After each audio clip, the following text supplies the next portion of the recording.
because I was putting those stories on the air. I've also put Bonnie Henry on the air more times than I can count. And I couldn't make any sense of what that woman was saying. But you have broken my heart, Global News, with your bullshit reporting. Hello and welcome to a special episode of the Two Shot Factor. Follow the silence. We're going to be talking today about former Global News anchor, journalist Anita Krishna. She was fired for speaking out about, you guessed it, Corona. That is our right to protest here. Yeah! And when I look at all of you people and I see what's going on, I am sick to death that the news won't cover this and that they're going to cover this in the shittiest way. You know, it is just ridiculous. We've heard people speaking out before. We've seen doctors, we've seen nurses. I saw a video a while ago, some doctors saying that the higher-ups said that there's certain things we can't talk about, and this gets excluded. I mean, it's on and on, we know this, but this is one of the most intense, emotional, heartfelt, real speeches, very unscripted, although she did have a piece of paper. But I mean, you could tell just from the first few seconds you were getting into something like, and she's just pissed, right? She said, like, she even says these people that she worked with are good people. They're not assholes. You have to bleep that out.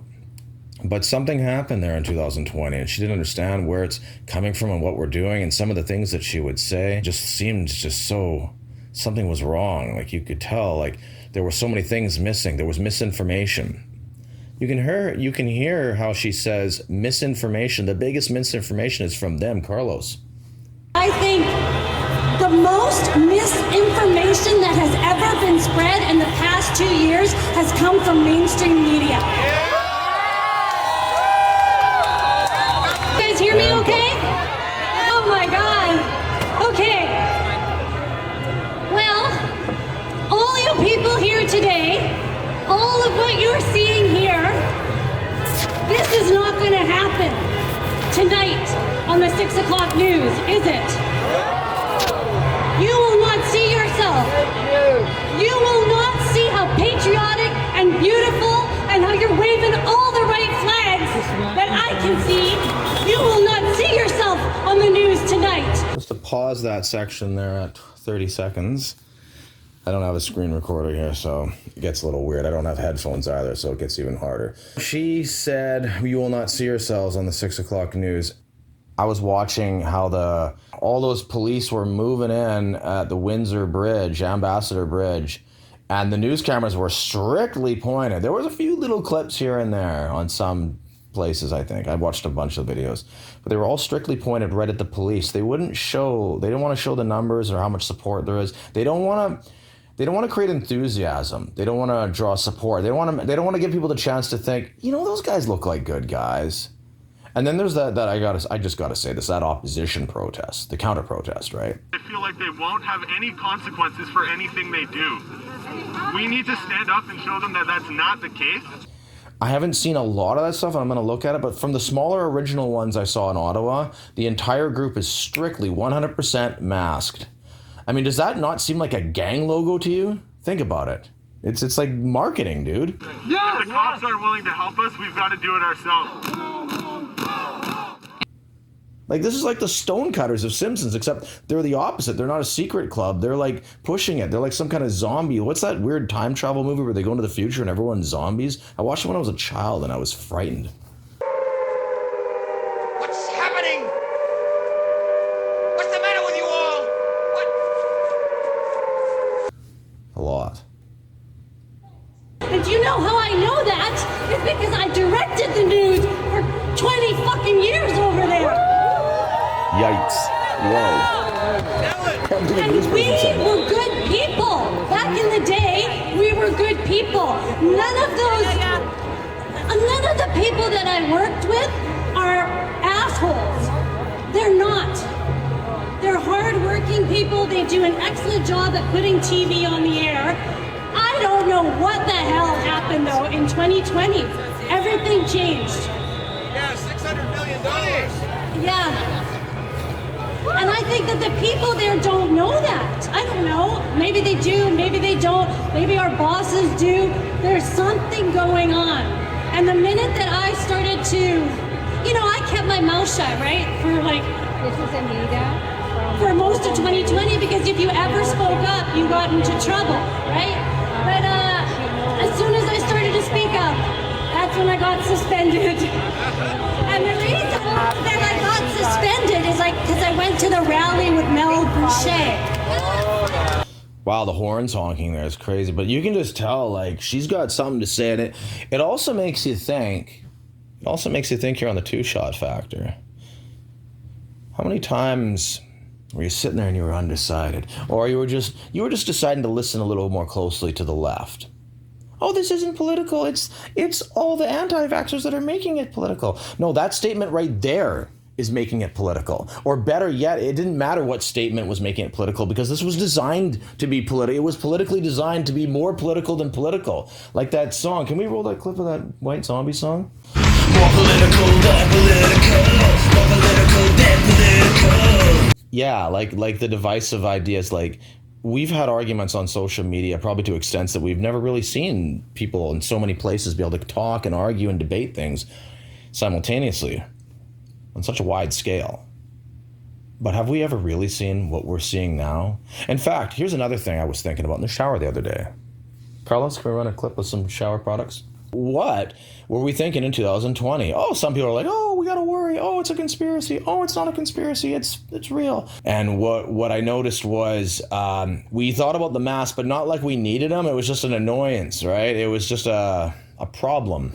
It's something we didn't want to do. It was awkward. It seemed unnecessary. There was this weird smell. I'm like, oh yeah, I remember that. I had to wear a mask before these dusty construction sites and stuff, which I did because I didn't like dust. In 2020, there was also a Halloween party I went to, I remember. And I remember thinking back to that, we weren't even worried about anything. Maybe sharing drinks and things like that. I'm usually cautious about that anyway. Some people are. Other than that, though, I'm partying and we were just having a good time. We know that the COVID's out there, but the secondary thing behind that party, the most biggest thought, was the presidential election, right? And it was 2021. It was when the vaccines came in. This is when things really started to hit the fan. Even people that weren't so concerned about the virus or wanting to take the vaccine subconsciously were thinking about all the things that have been programmed into us repeatedly, right from the start in Wuhan, or from Wuhan, the stories we got. I don't know how much news there was exactly, but what I saw was a lot of news. It came fast. The numbers were small. It was something maybe to worry about. Most people thought it was just a bunch of, crap, maybe SARS at best. MERS was pretty deadly. MERS was 30-35% fatality rate. It was borderline Ebola, but it didn't last very long. Probably because the government cleaned that stuff up right away, so they didn't have the whole world dying. Doesn't sound crazy to you.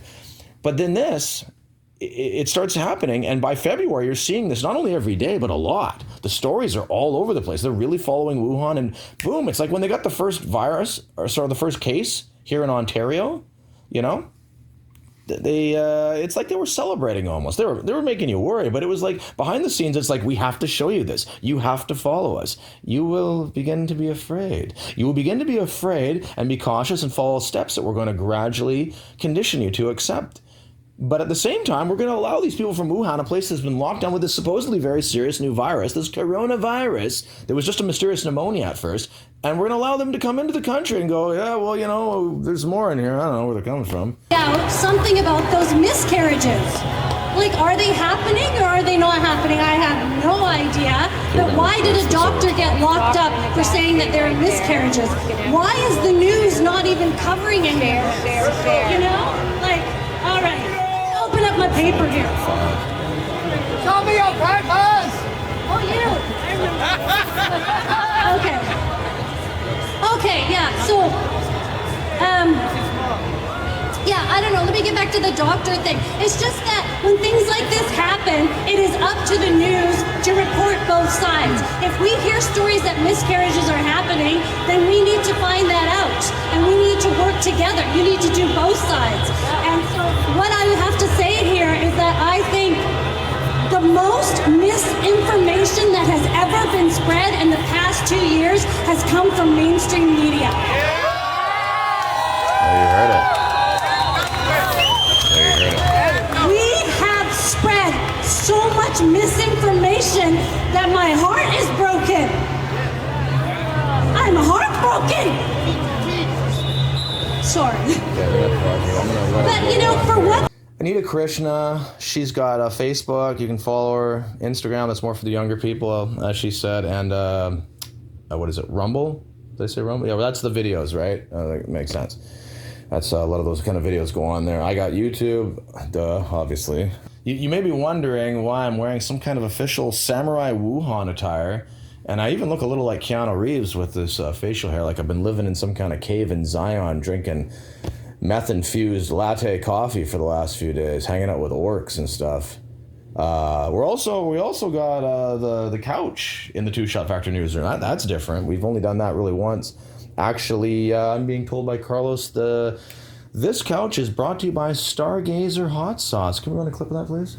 All new from Pepper North, Stargazer Hot Sauce. Stargazer Hot Sauce is the most legendary hot sauce in all the land. It's normal. Made from fresh Carolina Reaper peppers, habanero peppers, COVID-19, vinegar, carrots, jalapenos, and also a small part of Gary Coleman. Stargazer Hot Sauce has a Scoville unit rating of 17 million and should not be eaten by children under the age of 6. What the fuck is going on? Stargazer Hot Sauce? When you can't afford to crash a plane into a World Trade Center and burn to death, just eat Stargazer. I don't know. I think you're having a panic attack. It's a really good clip. Yeah, really good clip. Really good clip. Really good shoes. Really big shoe. We're gonna have to get you to subscribe though. Subscribe, hit that like button. We got to get out of here. We're gonna run some more clips of that, and that's it. I'm not vaccinated either. What's going on with the truckers right now? The media is saying that people are throwing eggs.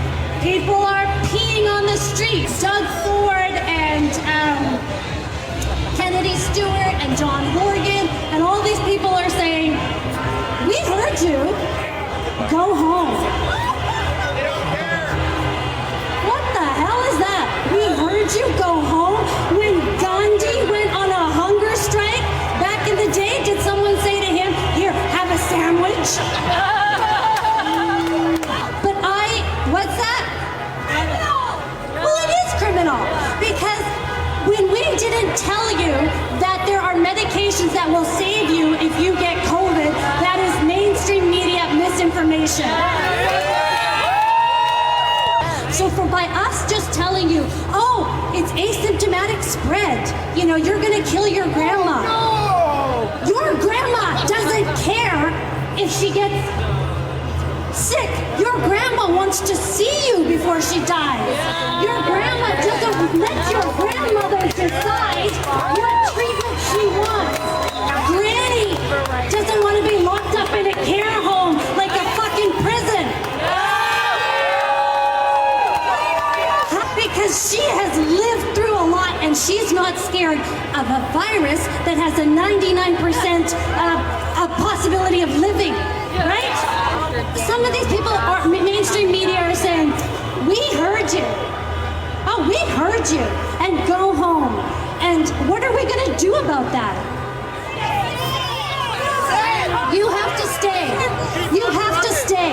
I mean, to call for our shameful, hate-mongering prime minister to call you guys a fringe movement is an insult. I'm insulted as a Canadian that he would have the balls to say that. He actually has no balls.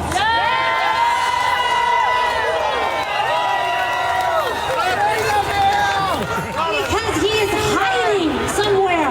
How can you not come out and talk to these people? Who are you? Okay, so you can find me on Facebook, type in my name, Anita Krishna. You can find me on Instagram. I don't use Instagram, it's for the young people, but 2:39. Crap, I gotta delete some stuff. Shit. Time out.